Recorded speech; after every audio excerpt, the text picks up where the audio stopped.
So what does Orama look like today? What sort of retreats do you have on offer? So we have a number of things. So the ones coming up that we're really excited about, and we've run them last year, is we have a men's retreat and a women's retreat. So this is a long weekend, just to step away from the busyness and just connect with God and connect with others. And we have Ryan and Eli cook you amazing meals. They just love to spoil you. So you just can just relax. You don't have to worry about what's the next meal.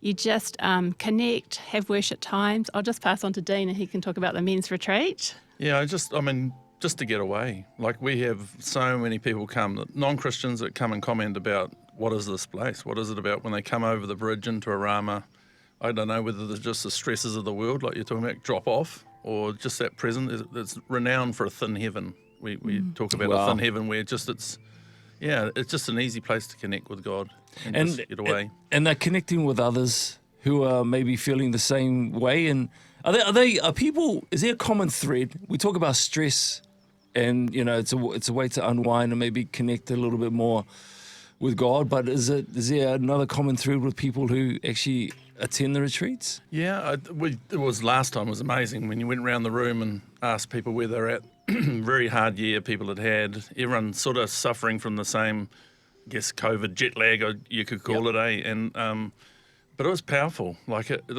We took them out fishing. We had probably one of the most amazing fishing times we've ever had at Orama. Just filled the boats with fish and came back in. That wasn't their number one thing. It was sitting around the campfires, 3 guitars playing, singing, looking into the embers, under the stars, just awesome. So it's just something about the place that just gets under your skin, takes that stress off you. Well, that says something when you're on a beautiful location such as where you're at, and you've got the activities that you guys have got planned and you're one with nature, that people are responding to that, but they're also responding to just being together.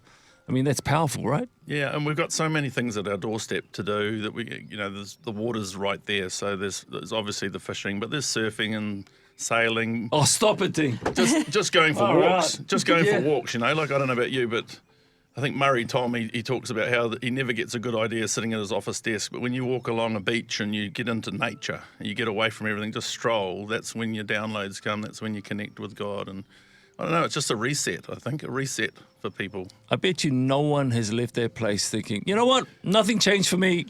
I'm still the same. I'm still so stressed. I bet you that has never happened. How can you not unwind?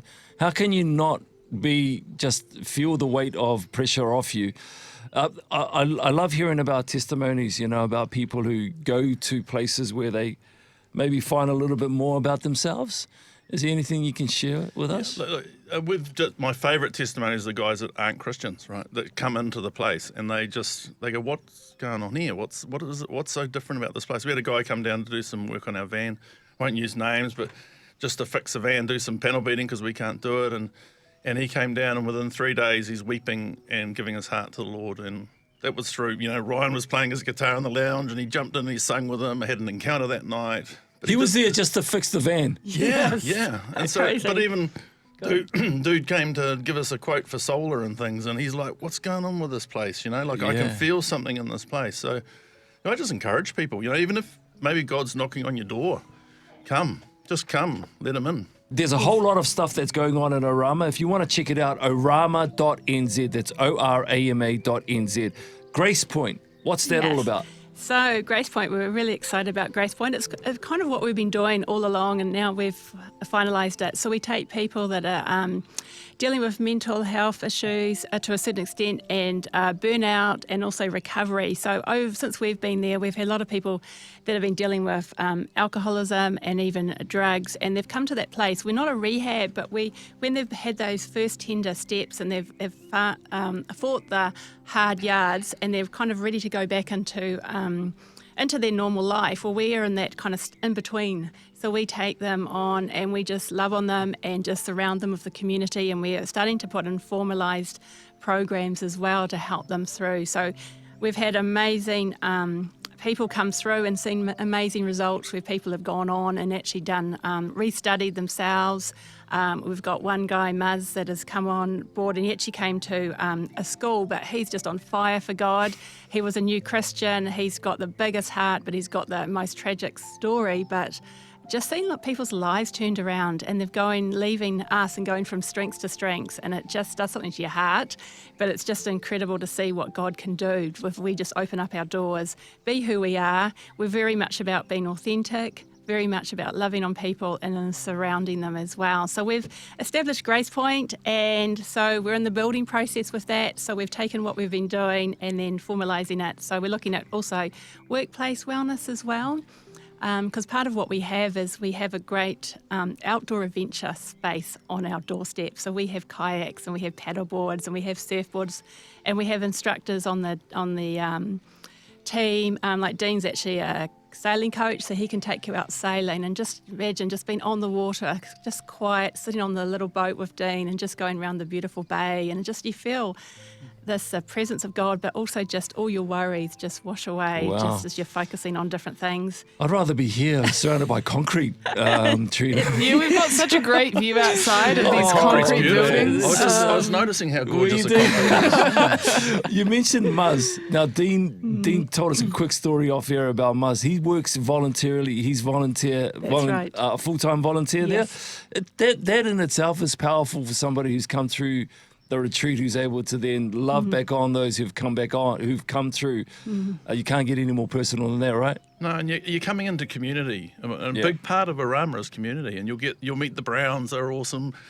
Everyone there is awesome, and they'll wrap around you. There's the real kaleidoscope of different people. But I don't know, coming into a community and being brought into family is amazing. We just said goodbye to our German volunteers. They got put on a plane last week to go back to Germany, and they just couldn't believe they've got a home away from home, that they could be loved like they have been. So it's powerful. Special.